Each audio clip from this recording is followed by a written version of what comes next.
প্রচন্ড গরম পড়েছে। ফ্যানের হাওয়াতেও যেন স্বস্তি হচ্ছে না। দেখি একটু ঠান্ডা জল খাওয়া যাক।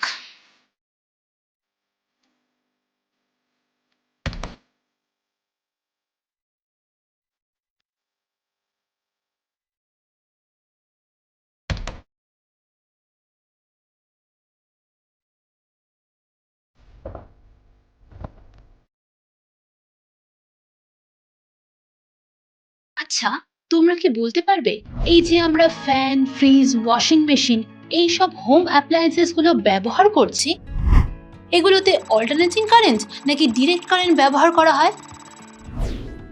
আমাদের দৈনন্দিন জীবনে ব্যবহৃত ইলেকট্রিক্যাল যন্ত্রপাতিগুলোর অনেকগুলোতেই অল্টারনেটিং কারেন্ট ব্যবহার করা হয় এবং এদের বর্তনীগুলো হয় এসি বর্তনী। ইলেকট্রিক্যাল সার্কিটের মধ্যে থাকে এক বা একাধিক রেজিস্টার, ইন্ডাক্টর, ক্যাপাসিটর এই উপাদানগুলি এবং পাওয়ার সাপ্লাই। এখন তোমাদের মনে নিশ্চয়ই প্রশ্ন আসছে যে কোন সার্কিটগুলোকে আমরা এসি সার্কিট বলবো। কোনো বর্তনীতে পরিবর্তী তড়িৎচালক বলের উৎসের সাথে এক বা একাধিক রেজিস্টার, ইন্ডাক্টর, ক্যাপাসিটর যুক্ত করে আমরা এসি সার্কিট বানাতে পারি। তবে আজ আমরা এই জটিল সার্কিটগুলো ছেড়ে বিশুদ্ধ রোধকযুক্ত এসি বর্তনী বা পিওর রেজিস্টিভ এসি সার্কিট নিয়ে আলোচনা করব। এখন মনে করো এমন একটি সার্কিট তৈরি করলাম যেখানে শুধুমাত্র পরিবর্তী তড়িৎচালক বলের উৎস এবং রোধক রয়েছে, কিন্তু কোনো ইন্ডাক্টর বা ক্যাপাসিটর নেই। এই ধরনের এসি সার্কিটগুলিকে পিওর রেজিস্টিভ এসি সার্কিট বা বিশুদ্ধ রোধকযুক্ত এসি বর্তনী বলা হয়। যেমন ধরো একটি সার্কিটে শুধুমাত্র একটি বাল্ব যুক্ত রয়েছে তড়িৎ উৎসের সাথে, কিন্তু বলতো এই তড়িৎ উৎসের প্রকৃতি কেমন? যেহেতু আজ আমরা এসি সার্কিট নিয়ে আলোচনা করছি, তাই তড়িৎ উৎসটি বর্তনীতে পরিবর্তী তড়িৎচালক বলের যোগান দেবে। অর্থাৎ তড়িৎচালক বলের ম্যাগনিটিউড এবং পোলারিটি সময়ের সাথে সাথে পরিবর্তিত হয়।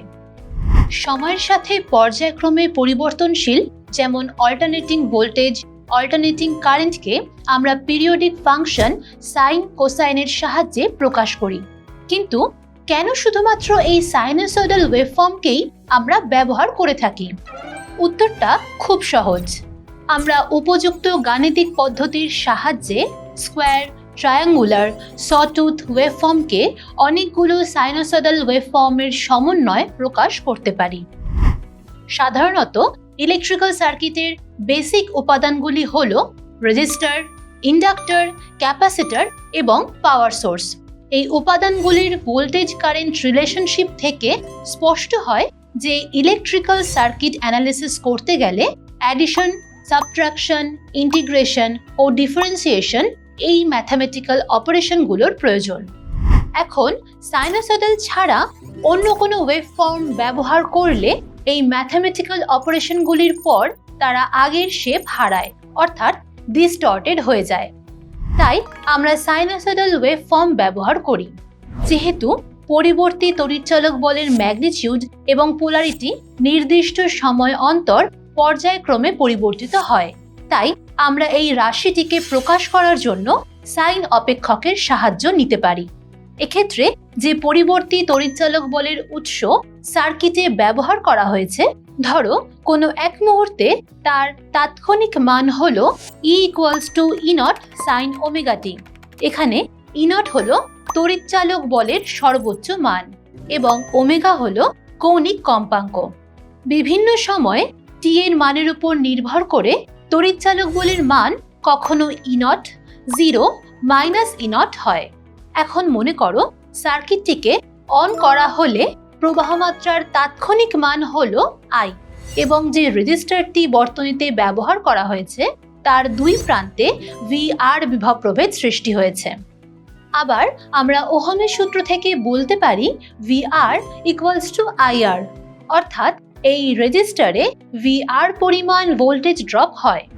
কিরশফের বদ্ধ পথের নিয়ম থেকে আমরা জানি যে কোনো মুহূর্তে বর্তনীর বদ্ধ পথ বরাবর বিভব লাভ ও বিভব পতনের বীজগাণিতিক সমষ্টি শূন্য হয়।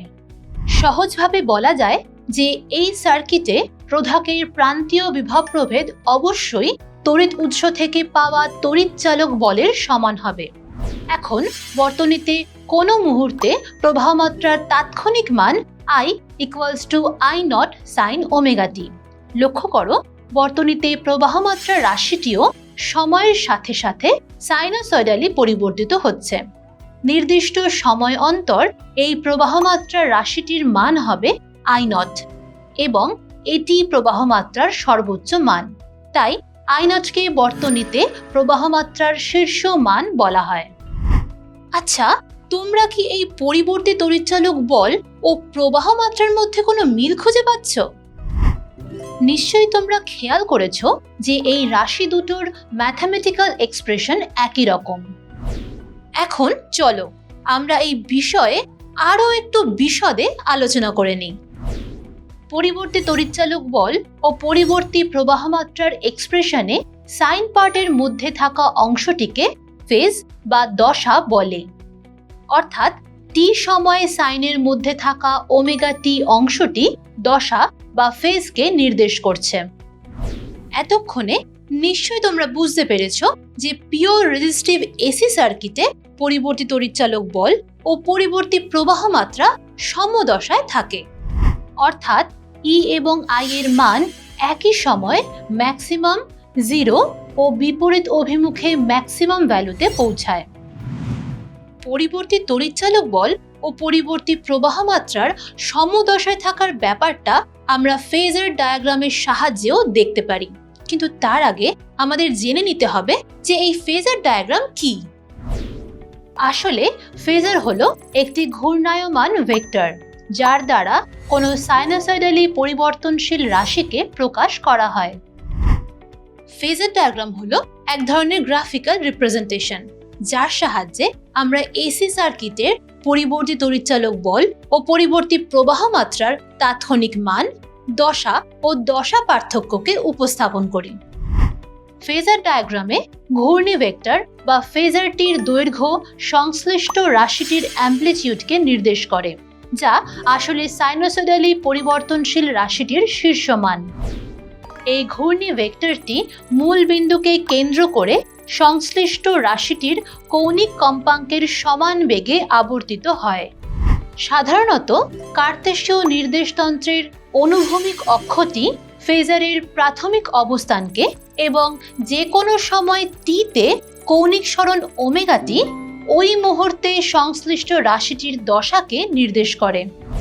রাশিটির তাৎক্ষণিক মান পাওয়ার জন্য মূল বিন্দুগামী উল্লম্ব অক্ষের উপর ঘূর্ণায়মান ভেক্টরটির প্রজেকশন নেওয়া হয়। এতক্ষণে তোমরা ফেজার ডায়াগ্রাম সম্পর্কে প্রাথমিক ধারণা পেয়ে গেছো। এবার আমরা পিওর রেজিস্টিভ এসি সার্কিটের ফেজার ডায়াগ্রাম ড্র করব।